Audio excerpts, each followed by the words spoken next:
Los colmillos de Iberia. Estoy de pie en medio de la aridez implacable de las Bárdenas reales, en Navarra. El sol español golpea con una furia que amenaza con derretir la piel, pero ni siquiera eso es tan irritante como el polvo fino que el viento levanta en remolinos incesantes. Miro mi costoso reloj suizo y suspiro con un aburrimiento mal disimulado. Como experto en misiles de una corporación gigante de defensa estadounidense, he visto la tecnología más avanzada del mundo. He calibrado sistemas THAAD de precisión quirúrgica y he sido testigo del poder protector de las baterías Patriot que custodian los cielos de medio mundo. Pero hoy, mi misión es evaluar el trabajo del Instituto Nacional de Técnica Aeroespacial de España, el INTA. Y, si soy sincero, mis expectativas son nulas. Bajo del lujoso SUV que me ha traído desde Madrid, el sonido de mis zapatos italianos de piel cruje sobre la tierra seca y arenosa. A mi alrededor, un grupo de militares e ingenieros españoles me recibe con una emoción que casi me resulta pintoresca. Intentan sonreír y darme una bienvenida cordial, pero a mis ojos parecen un grupo de escolares a punto de presentar su proyecto de ciencias a un catedrático de Harvard. Miro hacia el enorme hangar que se alza frente a mí. Dentro, varios camiones militares están aparcados en perfecta formación. Lo que llevan montado en sus plataformas es el sistema de lanzacohetes múltiple del que tan orgullosos se sienten. Levanto una mano para protegerme del sol y esbozo una sonrisa condescendiente. Estos sistemas parecen demasiado simples, casi rudimentarios, para alguien acostumbrado a tecnología de miles de millones de dólares. Parecen meras cajas de acero soldadas entre sí. No hay sensores complejos a la vista, ni costosos materiales compuestos que reduzcan su firma de radar. Un ingeniero de aspecto veterano, con el rostro curtido por el sol navarro, se acerca a saludarme. Se presenta como Javier, en un inglés claro y funcional, y comienza a explicarme con entusiasmo los logros de su último modelo de cohete. Habla de él como el orgullo de España, un símbolo de su capacidad para ser autosuficientes en materia de defensa. Le escucho soltar una letanía de datos técnicos, alcance, empuje, sistema de guiado, pero mi mente está en otra parte. Solo pienso en cuándo terminará esta demostración de aficionados. Anhelo volver al lujo de mi hotel en el Paseo de la Castellana, en lugar de estar aquí tragando polvo. Miro los cohetes y le interrumpo sin contemplaciones. Tienen un aspecto rústico. Son bonitos, sí, pero ¿funcionan de verdad? ¿O son solo fuegos artificiales gigantes para exhibir en la fiesta nacional? Mis palabras provocan un silencio inmediato y denso. La sonrisa de Javier se desvanece un poco, pero mantiene una compostura admirable. Me mira fijamente y responde con una voz tranquila, pero con un filo de acero. No construimos fuegos artificiales, señor. Forjamos los colmillos para defender nuestra tierra. Suelto una carcajada sonora, sin importarme la ofensa. ¿Colmillos? Para mí, la seguridad nacional no es una cuestión de esfuerzo o patriotismo. Es una cuestión de presupuestos y de una superioridad tecnológica aplastante. ¿Qué podría hacer un país del sur de Europa, más conocido por sus playas y su siesta, para crear un misil realmente efectivo en un campo de batalla moderno? Camino alrededor de uno de los vehículos de lanzamiento, pasando la mano por el metal recalentado por el sol. Noto las soldaduras, no tan pulcras y perfectas como las de una máquina alemana o estadounidense. Esto solo refuerza mi convicción.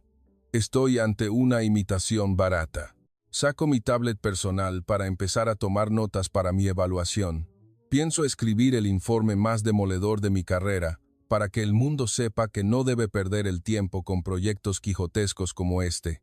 Mi confianza es tan absoluta que no me fijo en la mirada de los jóvenes ingenieros que están detrás de Javier.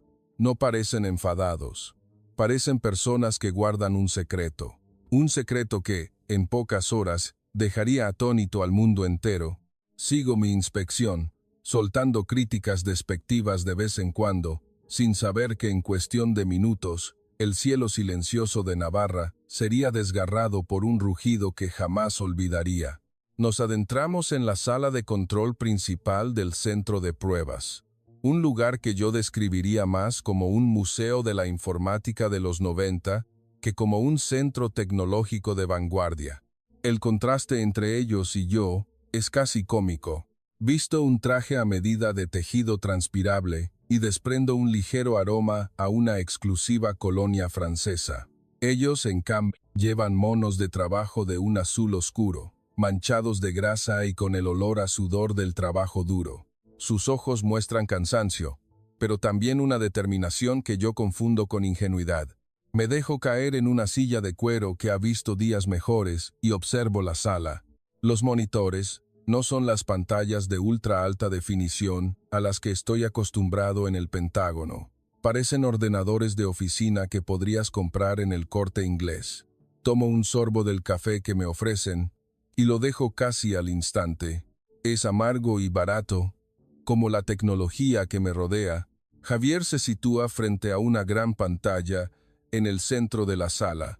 Señala un pequeño punto rojo en un mapa digital, en una zona desolada del polígono militar. Nuestro objetivo está aquí, señor. La distancia desde este punto hasta el impacto es de 150 kilómetros. Dejo la taza de café de golpe y suelto una carcajada que casi me ahoga. 150 kilómetros. ¿Acaso cree que soy un novato recién llegado al mundo de la balística? Me recuesto en la silla, cruzo los brazos y miro a Javier con desdén. Le digo, sin rodeos, que incluso las principales empresas europeas necesitan una década y presupuestos colosales para desarrollar un misil preciso a esa distancia. ¿Qué tecnología pretende usar el INTA para guiar un cohete tan lejos sin que acabe cayendo sobre un pueblo de La Rioja? Empiezo a acosarle con preguntas técnicas complejas. Le pregunto por su sistema de navegación inercial, por la compensación de los vientos en las capas altas de la atmósfera. Preguntas para las que estoy seguro de que no tienen una respuesta satisfactoria. Pero lo que recibo a cambio es un silencio irritante. El equipo de ingenieros no replica, simplemente siguen pulsando teclas y verificando códigos en sus pantallas. Su calma me frustra, como si estuviera gritándole a una pared. Así que decido lanzar un desafío. Miren, si esos cohetes alcanzan el objetivo, me comprometo a inclinar la cabeza y pedirles disculpas a todos y cada uno de ustedes, aquí mismo. Pero si fallan por más de 500 metros, y estoy convencido de que lo harán, deben cancelar este proyecto.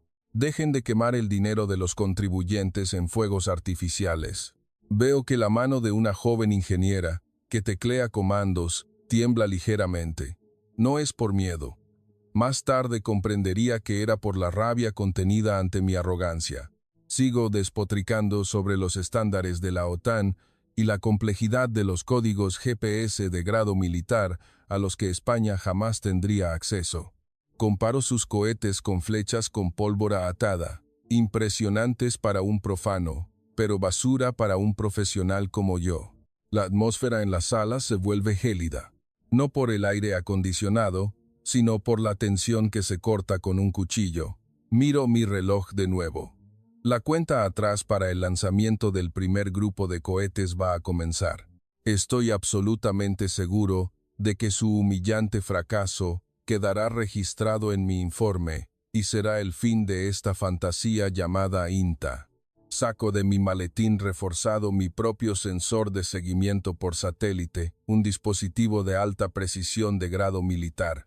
Es el estándar de la OTAN, el mismo que llevo por todo el mundo para certificar la incompetencia de armas de segunda categoría. Lo coloco sobre la mesa, junto a la consola de control del INTA, con un gesto de desprecio visible. Usaré esto como testigo de su derrota, anuncio a la sala. Mis datos no mienten. Registrarán el punto exacto de impacto con una precisión de centímetros. Miro su pantalla de radar, con sus gráficos que parecen sacados de un videojuego antiguo, y niego con la cabeza. Mi confianza es tan desbordante que casi podría escribir el resumen de mi informe ahora mismo. Fracaso absoluto. Mientras el personal realiza las comprobaciones finales, un joven ingeniero al que había visto antes en el hangar se acerca y se para a mi lado. Su nombre es Mateo, y parece ser el jefe del equipo de software de control de vuelo. No lleva un traje caro como yo, pero su mirada es de una calma desconcertante. Me vuelvo hacia él, con una sonrisa burlona. Muchacho, eres demasiado joven para entender lo que exige una guerra real. La ambición no se come, y desde luego no hace que un cohete vuele recto si no tienes tecnología de miles de millones respaldándote. Estás haciendo perder el tiempo a tu país. Intento aplastar su moral con las palabras más duras que se me ocurren. Quiero que sienta la abismal diferencia de clases tecnológicas. Mateo no aparta la mirada ni un segundo. Me devuelve una mirada llena de una fortaleza y una fe que nunca antes había visto. Habla con voz suave pero firme. Señor, el conocimiento de sus libros puede decir que es imposible, pero lo que aún no ha visto es el alma de nuestro equipo, que hemos puesto en cada línea de código y en cada pieza de acero. Tiene razón, para un extraño esto puede parecer un fuego artificial, pero en unos minutos verá la diferencia entre un fuego artificial, hecho para ser bonito, y un arma, forjada para defender el honor de una nación. Le pido que no aparte la vista de su pantalla, porque la verdad está a punto de manifestarse. Sus palabras me dejan un nudo en la garganta, pero lo disfrazo de irritación. ¿Cómo se atreve este crío a sermonearme?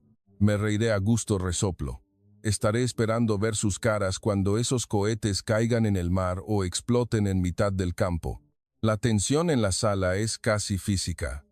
La voz metálica que anuncia la cuenta atrás resuena por los altavoces. El latido de mi corazón sigue el ritmo de los números que descienden en la pantalla. No es emoción, es la ira de querer presenciar el fracaso de esta gente. Verifico mi equipo por última vez. Coordenadas del objetivo introducidas. Todo listo para certificar la verdad.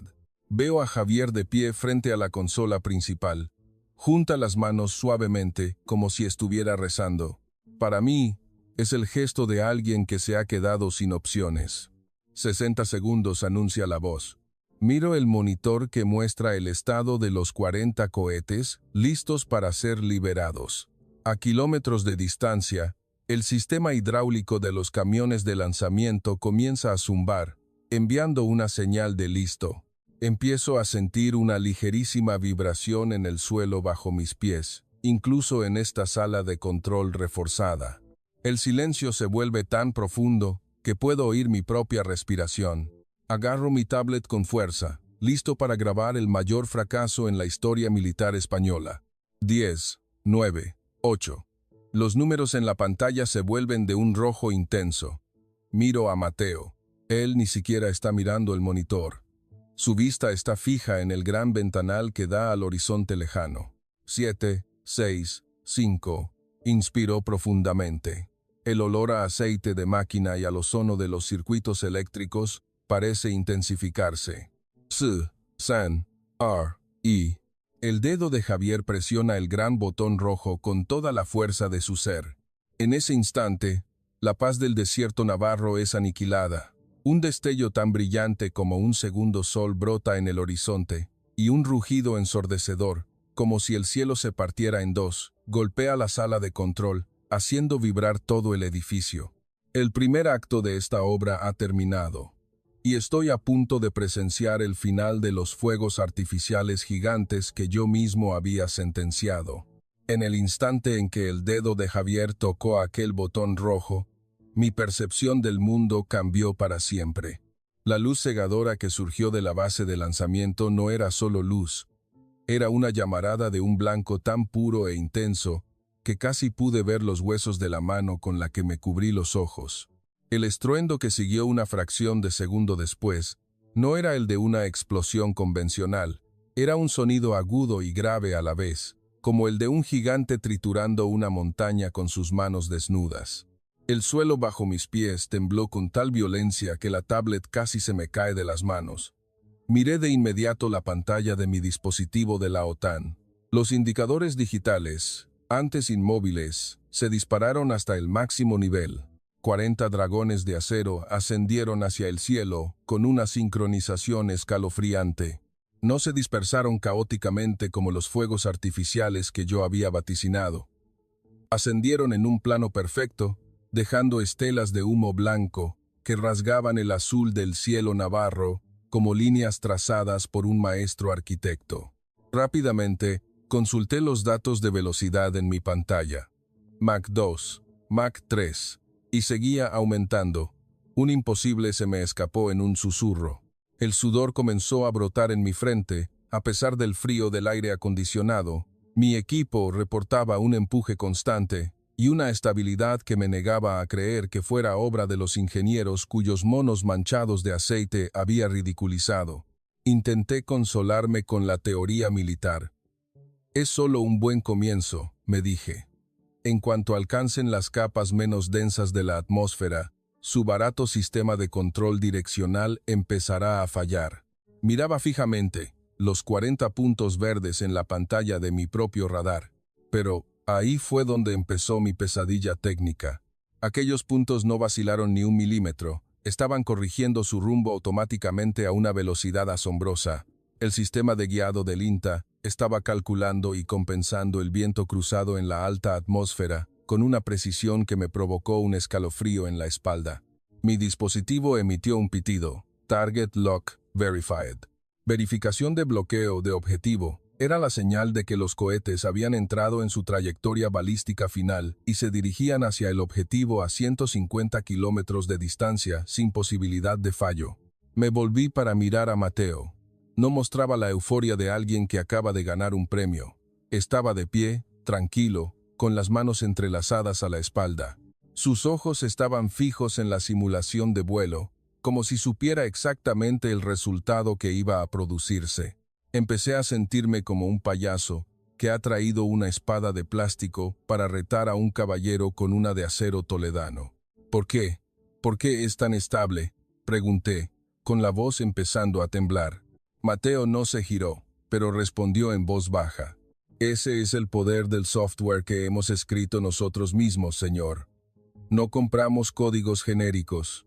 Introducimos datos del clima real de España en cada segundo de vuelo.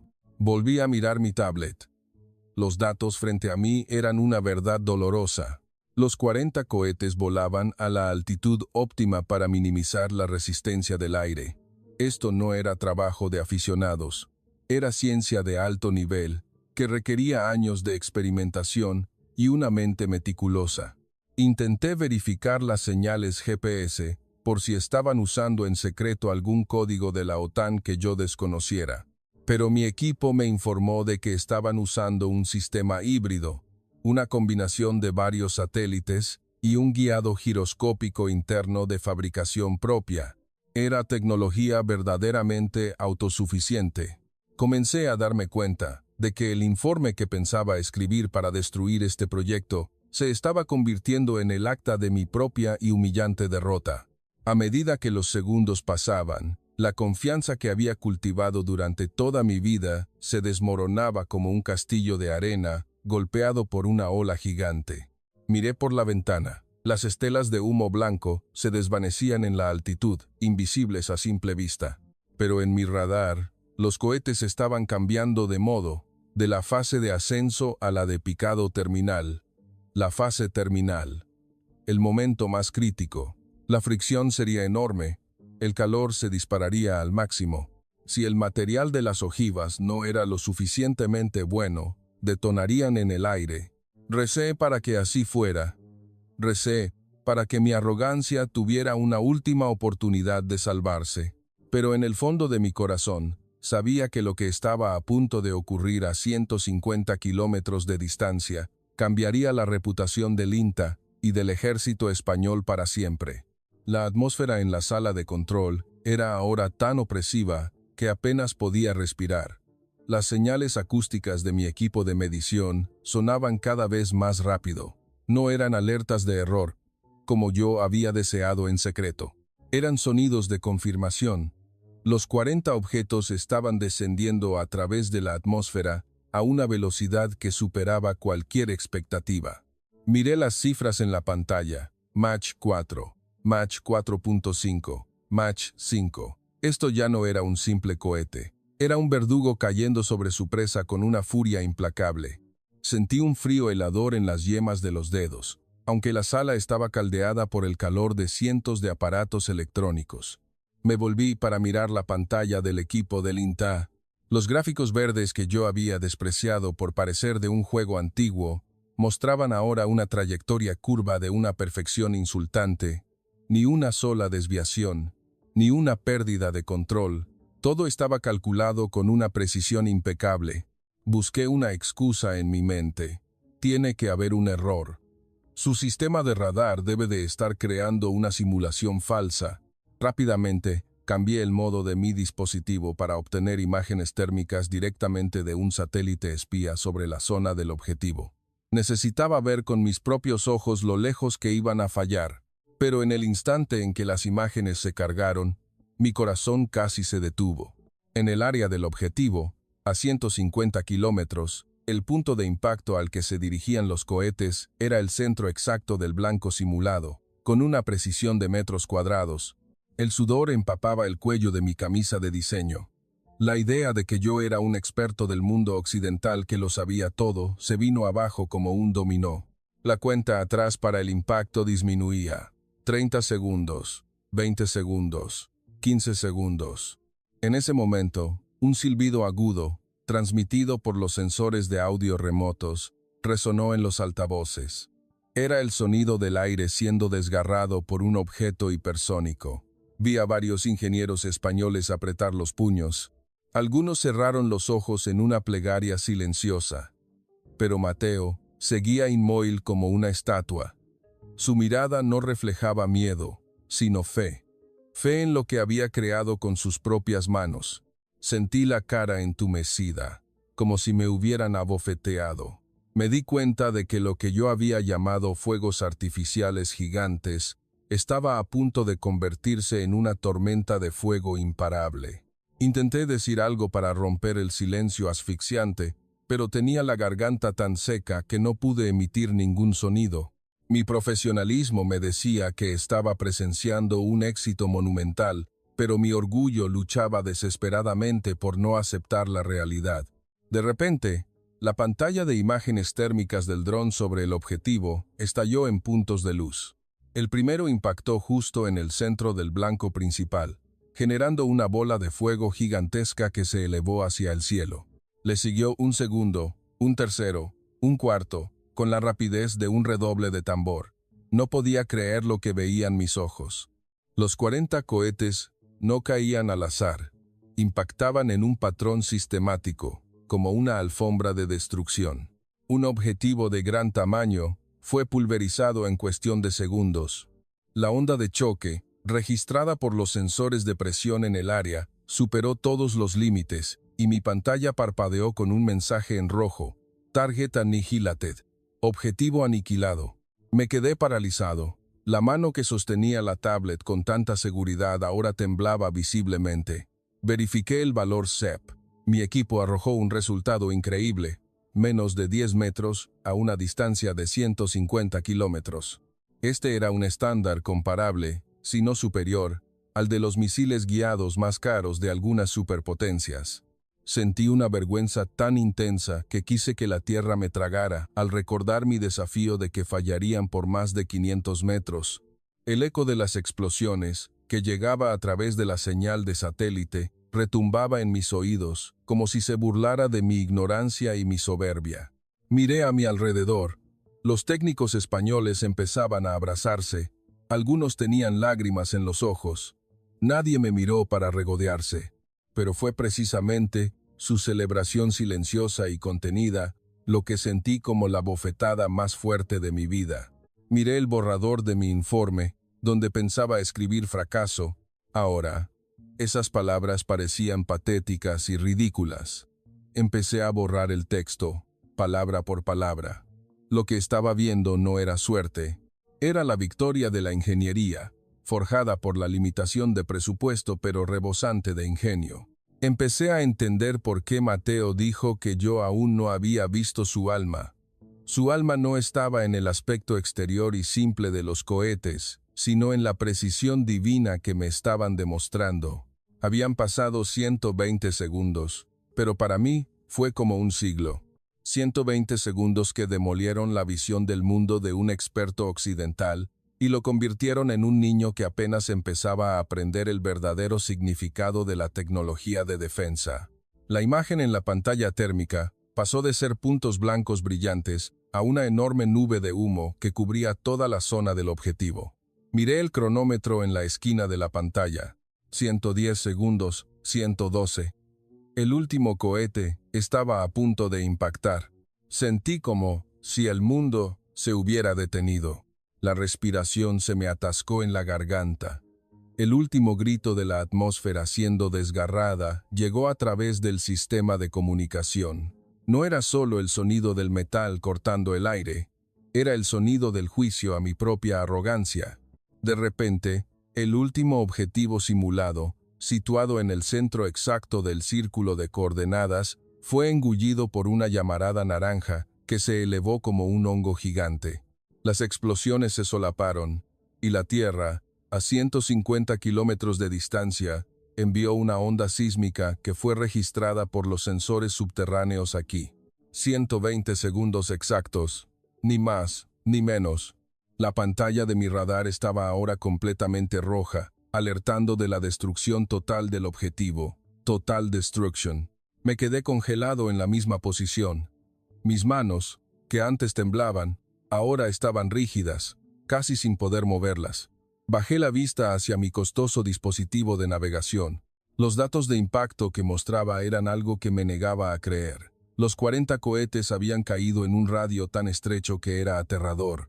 Si esa zona hubiera sido un campamento militar o una división de tanques, ahora no sería más que un cementerio de acero en llamas en medio del desierto. Tragué saliva con dificultad. Sentí la cara arder, una vergüenza más intensa que el sol del campo de pruebas. El silencio en la sala de control se rompió con largos suspiros de alivio. Vi a Javier bajar lentamente las manos que tenía entrelazadas. Se giró hacia su equipo y esbozó una leve sonrisa. No era una sonrisa de arrogancia, sino la de alguien que ha soportado años de trabajo duro y desprecio hasta el día en que la verdad se impone. Mateo seguía inmóvil en el mismo lugar, pero esta vez se giró para mirarme. En sus ojos no había ira por mis insultos, sino una pregunta silenciosa. ¿Lo ha visto ya, señor? ¿Ha visto de lo que somos capaces los españoles? No podía decir nada. Intenté buscar un resquicio, una excusa. Quería decir que había sido suerte, que las condiciones climáticas habían sido perfectas, pero las coordenadas en mi pantalla me abofeteaban una y otra vez. La desviación era tan mínima que mi propio sistema de evaluación le otorgaba la calificación de élite.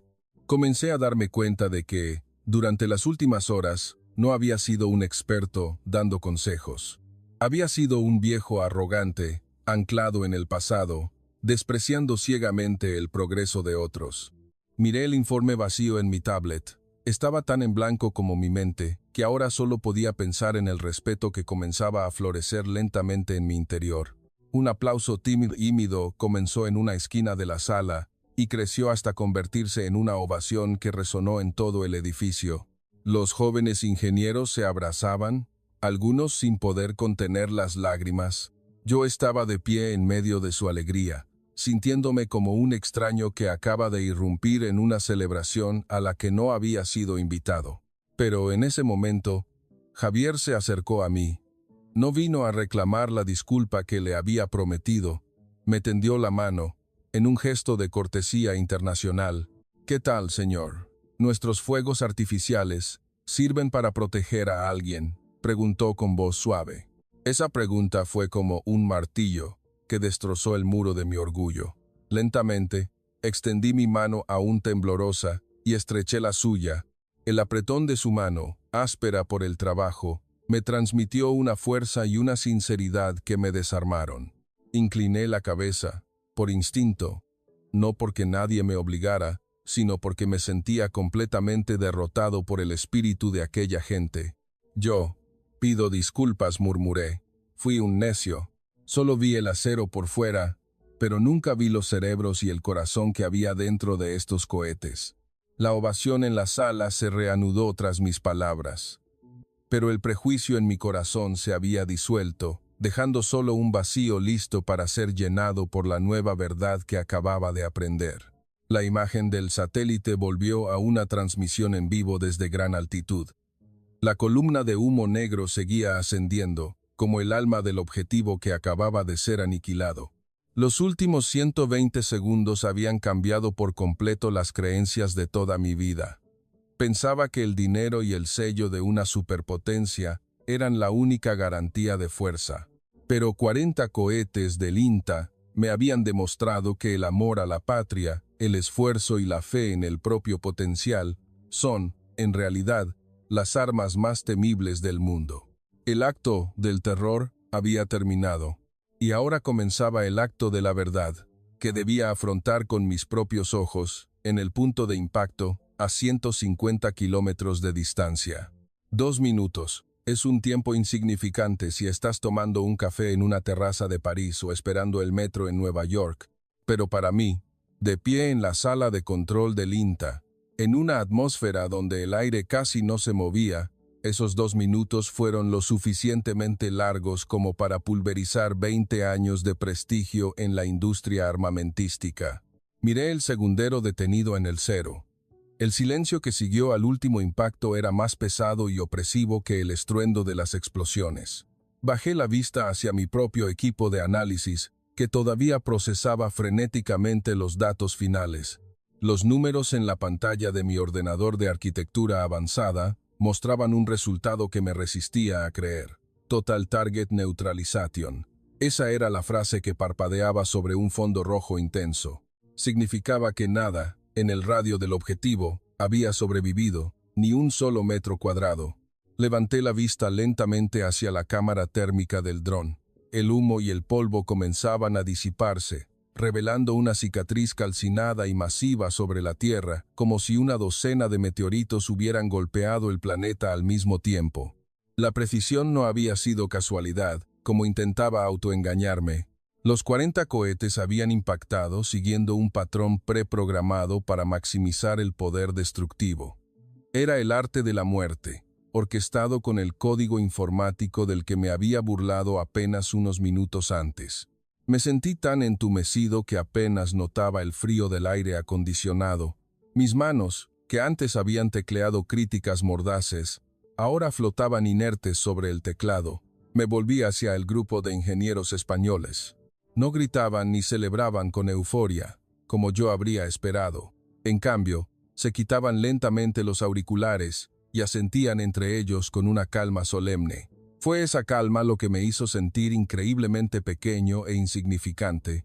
¿Y bien? ¿Qué dicen los datos de su equipo? La voz de Javier sonó suavemente a mi lado.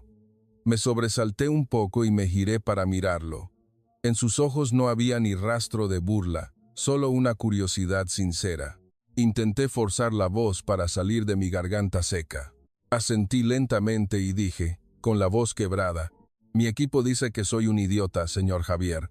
Mis palabras parecieron relajar un poco el ambiente. Mateo, que estaba cerca, se acercó y me dio una palmada amistosa en el hombro, como diciendo que un error de juicio no era el fin del mundo. Pero para mí, era el colapso de toda mi visión del mundo. Siempre pensé que una tecnología de este nivel solo podía salir de los laboratorios más avanzados de Europa o América, pero lo que tenía delante había sido creado por la determinación y la necesidad de autosuficiencia de una nación a la que nunca había valorado. Empecé a revisar los datos en mi tablet, buscando cómo escribir un nuevo informe. La información era tan perfecta que apenas necesitaba añadir nada. El tiempo de adquisición del objetivo, la velocidad de ascenso, la precisión en el impacto, todo estaba a la vanguardia mundial. Mi equipo especificaba un CEP tan bajo que era asombroso. Apenas se diferenciaba de los costosos sistemas de guiado por láser que yo mismo había probado, y esto era un sistema de cohetes de saturación, diseñado para la destrucción de área. Comencé a entender por qué lo llamaban su orgullo. Cerré la tablet lentamente y me puse de pie. Respiré hondo para armarme de valor y dije, en voz alta para que todos en la sala me oyeran, Retiro cada una de las palabras con las que les he insultado. Dije que sus cohetes eran fuegos artificiales gigantes, pero lo que he visto hoy es el martillo de un dios, listo para castigar a cualquiera que piense en invadir esta tierra. La joven ingeniera cuyas manos habían temblado al teclear los comandos me miró y sonrió por primera vez. Su sonrisa me hizo sentir aún más culpable. Me acerqué a Javier y le pregunté, ¿puedo ir a ver la zona de impacto? Necesito ver con mis propios ojos la devastación que ha creado el arma que tanto subestimé. Javier asintió. El helicóptero ya está esperando fuera. Guardé mi equipo en el maletín a toda prisa. La arrogancia que había traído de Occidente se había quedado atrás, en esa sala de control. Lo único que quedaba era una curiosidad que no sentía desde hacía años. Salí del edificio. El sol seguía siendo igual de abrasador, pero mis sentimientos eran completamente diferentes. Ya no estaba aquí para encontrar fallos, sino para estudiar cómo se había logrado esta maravilla. El sonido de las aspas de un helicóptero se acercaba. Caminé hacia el helipuerto, mirando hacia atrás, a los camiones lanzadores, ahora silenciosos y solemnes, tras su rugido de fuego. A mis ojos, parecían mucho más imponentes y formidables. Me di cuenta de que este era el comienzo de una lección crucial en mi vida. La lección de que la tecnología no reside en el precio o en el nombre del fabricante, sino en la intención y la precisión de quienes la crean. Los 120 segundos de la verdad habían terminado, pero su impacto permanecería en mi informe y en mi memoria para siempre. Subí al helicóptero con un respeto recién nacido en mi corazón, y ese fue el comienzo de un nuevo viaje, hacia el infierno llamado Objetivo Destruido, 150 kilómetros más allá. Las aspas del helicóptero cortaban el aire caliente, mientras sobrevolábamos un paisaje que cambiaba de campos verdes a la tierra baldía y escarpada del polígono militar. Yo estaba sentado en silencio junto a la ventanilla, con la mirada fija en el lejano horizonte. 150 kilómetros no es una distancia corta.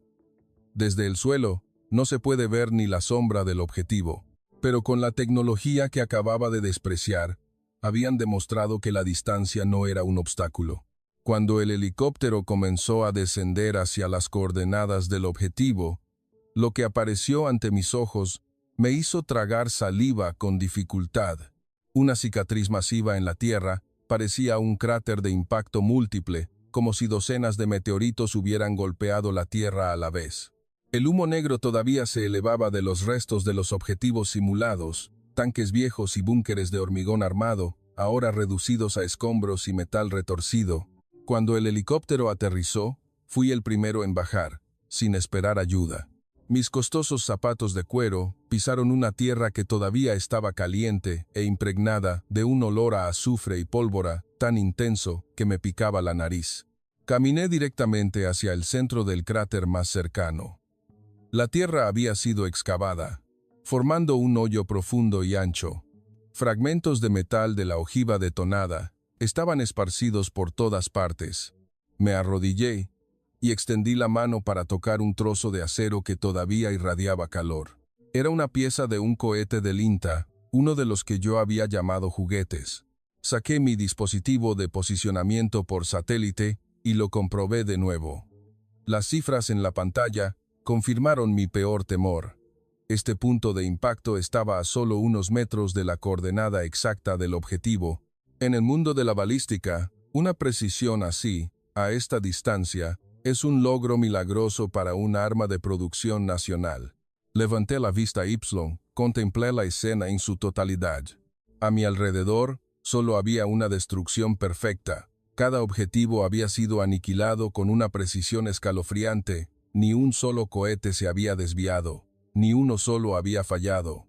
Me sentí como si estuviera de pie en medio de la evidencia de mi propia estupidez. Mi experiencia me decía que esto no era suerte. Era el resultado de uno de los sistemas de guiado más estables que había visto jamás en un arma de su clase. Continué explorando hasta llegar a los restos de un búnker de hormigón, destrozado por la onda expansiva. Este poder destructivo era más que suficiente para detener a cualquier división blindada que se atreviera a cruzar una frontera. Empecé a sentir un respeto que crecía en mi interior, no solo por el arma, sino por las mentes que habían calculado cada segundo de su vuelo. Mientras estaba perdido en mis pensamientos, Javier y Mateo llegaron. Se acercaron lentamente, sin ninguna actitud de jactancia o de buscar elogios. Me volví hacia ellos, con una mirada completamente nueva. Ya no los veía como simples técnicos de un país del sur de Europa, sino como colegas de talla mundial. Le entregué a Javier el trozo de metal que tenía en la mano y dije, con la voz ligeramente temblorosa, «He visitado zonas de impacto en todo el mundo, en campos de batalla reales y en polígonos de prueba de superpotencias, pero lo que veo aquí me hace sentir como si estuviera aprendiendo sobre misiles por primera vez. Esta precisión, con el presupuesto que manejan, es un milagro de la ingeniería». Mis palabras hicieron sonreír a Mateo por primera vez desde que nos conocimos. Era una sonrisa de alivio y de un orgullo que no podía ocultar. Exploramos juntos los restos de la destrucción durante un rato. Empecé a hacer preguntas técnicas sobre los materiales de la ojiva y la gestión del calor durante la fase de reentrada. Esta vez, escuché cada palabra como un estudiante que atiende a su profesor. Acepté para mis adentros que el informe que iba a escribir ya no sería una evaluación de fallos, sino un llamamiento para que el mundo prestara seria atención a la tecnología de defensa de España. Miré de nuevo las marcas calcinadas en el suelo. No eran solo quemaduras de una explosión, eran el sello de honor que demostraba que el desprecio de los extraños no significa nada frente a resultados tangibles en el campo de batalla. El calor que irradiaba el suelo ya no me resultaba molesto, como por la mañana. Al contrario, me hacía sentir vivo y me obligaba a aceptar el verdadero potencial del INTA con total humildad.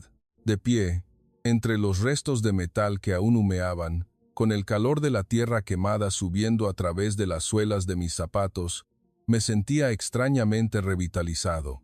Me volví hacia Javier, que permanecía en silencio a mi lado, y le hice la pregunta que me rondaba la cabeza desde que vi los misiles ascender.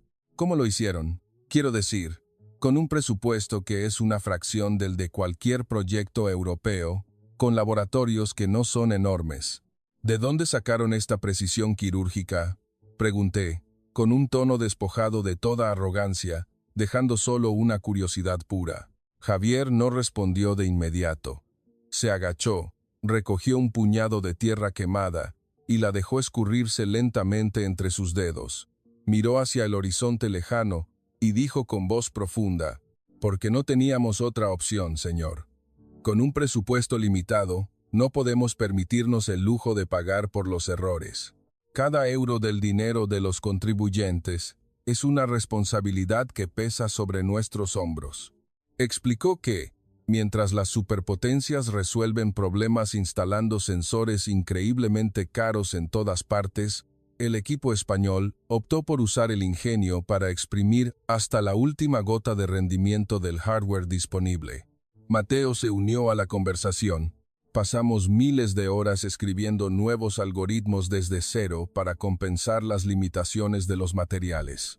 Estudiamos los patrones de viento locales, la temperatura, la humedad del aire en esta región, hasta que se convirtieron en parte de nuestro código. «¿Ve esto?», dijo Mateo, señalando los restos retorcidos de un cohete. «Este acero puede que no venga de la fábrica más moderna del mundo, pero fue forjado con la determinación de demostrar que los españoles no solo somos buenos en el turismo o los servicios. Tenemos el potencial de protegernos con la tecnología que nosotros mismos creamos». Sus palabras me golpearon en el pecho. Me di cuenta de que siempre había visto el mundo a través de la lente de la riqueza y el poder, ignorando el verdadero corazón de la innovación. La innovación no nace solo del dinero, nace de la necesidad y del amor a la patria. Observé a los jóvenes ingenieros que recogían datos del campo de pruebas con diligencia. Trabajaban en equipo, sin que nadie intentara destacar. Todos eran engranajes de un mecanismo perfecto. Me acerqué a uno de ellos que anotaba lecturas de presión y le pedí ver sus datos. Esta vez no busqué errores, busqué aprender de la meticulosidad oculta tras esa aparente simplicidad. El silencio en el campo de pruebas ahora parecía solemne, como el de un templo sagrado. Comprendí que no había presenciado una simple prueba de armamento, sino la declaración de independencia tecnológica de una nación que el mundo había subestimado, creyendo que solo podía comprar lo que otros fabricaban. Les pido disculpas una vez más, dije, sinceramente, mientras caminábamos de regreso al helicóptero. Javier sonrió y me dio una palmada en el hombro, como si dijera que esta lección valía más que cualquier disculpa. Miré por última vez los enormes cráteres. El desdén que había traído en mi maleta se había desvanecido por completo, dejando solo un profundo respeto por los creadores de aquellos fuegos artificiales gigantes. Empecé a redactar el nuevo informe en mi cabeza. El título ya no sería Evaluación de rendimiento, sino Elogio al espíritu de una máquina creada por las manos y el corazón de los españoles.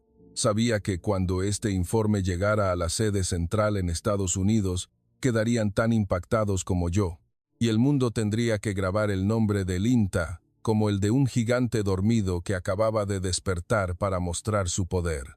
El helicóptero ascendió de regreso a la base, bajo la luz de un atardecer que teñía el cielo de un dorado intenso.